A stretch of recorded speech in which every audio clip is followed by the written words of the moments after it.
தேவனுக்கு மகிமை உண்டாவதாக. எபிரேயு 13ஆம் அதிகாரம் 9ஆம் வாக்கியம்.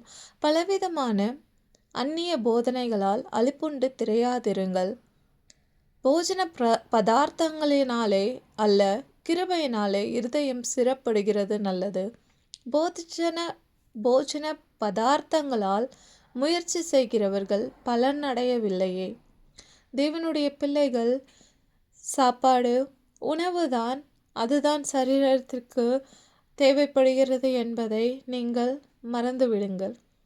போஜனம் உணவு அல்ல,